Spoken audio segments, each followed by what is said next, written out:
Assalamualaikum warahmatullahi wabarakatuh. Puji syukur kehadirat Allah Subhanahu wa taala yang telah melimpahkan rahmat taufik dayanya rezekinya untuk kita bertemu kembali. Sekali lagi tetap dalam kondisi daring atau video ya Mas Yan ya. Oke, sebelumnya Pak Dian menanya kabar dulu, gimana kabarnya murid-murid Pak Dian. Saya berdoa supaya murid-murid Pak Dian selalu dalam keadaan sehat walafiat, amin. Di pertemuan kedua ini Pak Dian akan menjelaskan apa saja atau materi apa saja yang akan dipelajari selama 1 tahun ke depan ya. Kemudian dari kemarin ada video dari kalian yang Pak Dian lihat, itu rata-rata harapannya ya sama supaya lebih mengerti tentang matematika. Oleh karena itu, sebelum saya awali materi hari ini ya, silakan melihat video dari Pak Dian berikut. Mari mengenal matematika.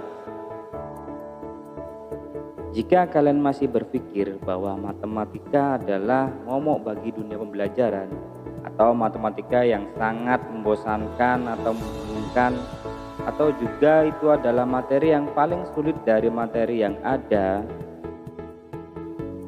kalau kalian masih berpikir seperti itu, maka semudah apapun materi matematika akan kelihatan sulit di mata kalian. Padahal matematika itu ada di sekitar kita semua.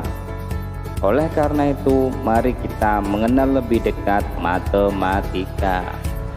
Matematika bukanlah hanya sebuah rumus semata, tapi matematika bisa mempermudah pekerjaan kita. Lihatlah sekeliling kita. Bahkan matematika itu bisa memecahkan masalah dulu, sekarang, dan yang akan datang. Fungsi belajar matematika yang pertama, memecahkan masalah dengan runtut dan jelas. Kemudian kita bisa berlogika, bernalar dengan baik. Kemudian orang matematika suka dengan kepastian. Terima kasih atas perhatiannya. Ya, itu tadi beberapa video yang sudah Pak Dian rancang, dan itu semua murni dari pengalamannya Pak Dian. Jadi itu bukan dari pengalaman orang lain atau dari guru lain, tapi itu pengalaman Pak Dian selama Pak Dian belajar tentang matematika. Kemudian mungkin kalian bertanya-tanya, Pak, aku ki wangel garap matematikanya apa ya? Nah, terus mungkin Pak, aku cik bingung Pak matematika, sampai kelas 10 ini cik masih bingung matematika. Nah, bagaimana sih caranya belajar matematika itu? Yang pertama gini, yang pertama kalian harus tahu dulu operasi dasar tentang matematika. Ya, operasi dasar itu ada kali, bagi, tambah, kurang. Ya. Kalau kali perkalian minimal SMA itu harus tahu perkalian dari 0 sampai 100. Kamu harus hafal. Lek gak hafal ndang hafalno. Kemudian kalau pembagian ya sama, minimal 0 sampai 100. Kemudian kalau pembagian kalian juga harus tahu tentang perperan. Ya. Kalau kalian masih bingung tentang perperan, nah untuk melanjutkan jenjang berikutnya itu susah. Silakan pelajari itu materi-materi SD SMP itu. Ya. Tuh terus tambah kurang lah. Ini biasanya yang sering terjadi dalam Pak Dian itu kurang mengerti tentang plus dan minus. Kurang teliti juga.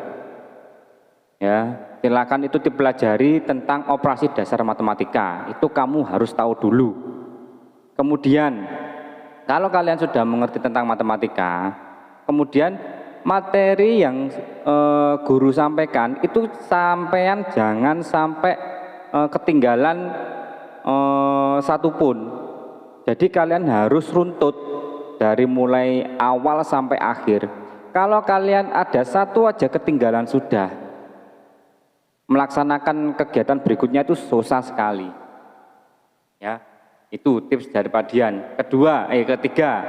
Ketiga, silakan mencoba-coba soal-soal yang ada di internet atau di buku kalian, atau nanti Pak Dian akan memberikan buku dari Pak Dian. Ya, itu nanti silakan soal-soalnya dicoba. Semakin banyak kamu mencoba soal-soal atau membahas soal-soal, insya Allah kamu akan mahir tentang matematika. Itu dari Pak Dian juga ya, maksudnya ini pengalaman Pak Dian selama Pak Dian mempelajari matematika. Karena menurut Pak Dian, kalau kalian belum tahu tentang operasi dasar, wangel itu. Beneran, kalau kamu masih belum tahu tentang operasi dasar matematika itu susah. Maka dari itu, apalagi sekarang daring ya, pembelajarannya semakin sulit, jadi kalian harus mengeksplorasi diri sendiri. Itu. Kemudian apa saja materi selama 1 tahun ke depan? Nah, simak video berikut.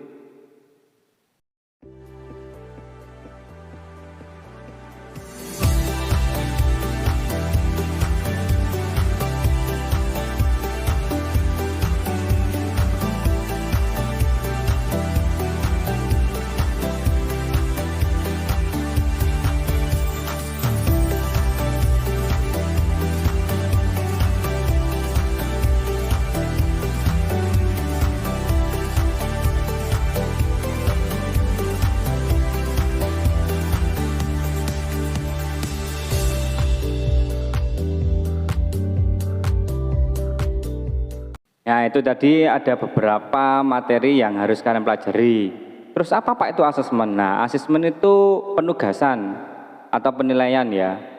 Penilaian yang Pak Dian lakukan selama pembelajaran dan selama akhir pembelajaran. Nah, nanti ada beberapa asesmen atau ada beberapa penilaian yang harus kalian lakukan. Ya, nanti sambil berjalan nanti saya akan menjelaskan. Kemudian untuk tugas pertama, nah ini tugas pertama. Karena materi kita adalah eksponen, ya, silakan membuat ringkasan tentang apa itu eksponen. Kemudian nomor 2, silakan menuliskan sifat-sifat eksponen. Nah, yang ketiga, silakan buat soal masing-masing sifat 1. Minimal 1 ya, kalian mau buat 2, 3 silahkan, pokoknya masing-masing sifat minimal 1. Jadi misal ada sifat 1 apa, nah ada contoh soalnya 1. Kalau ada contoh soal pasti ada pembahasan. Nah, kalau kalian masih tanya Pak Pio, silahkan browsing, banyak sekali ya, banyak sekali di internet itu. Nah, berarti tugas kalian ada 3. Pertama, mencari materi tentang eksponen. Kedua, menuliskan sifat-sifat eksponen. Kemudian ketiga, membuat contoh soal plus pembahasan masing-masing sifat 1. Nah, kemudian gini saya tambahkan lagi, untuk matematika silakan dipersiapkan 1 buku tulis matematik, 1 buku tulis khusus untuk matematika. Ya, itu untuk buku catatan kalian. Karena kalau catatan kalian digabung sama pelajaran lain, aduh itu susah itu ya. Jadi mohon disiapkan 1 buku tulis khusus untuk matematika. Oke, mungkin itu saja pertemuan hari ini. Semoga pertemuan hari ini bermanfaat. Jangan bosan-bosan melihat video Pak Dian ya. Insya Allah Pak Dian akan memberikan yang terbaik untuk kalian. Terima kasih, saya akhiri. Wassalamualaikum warahmatullahi wabarakatuh.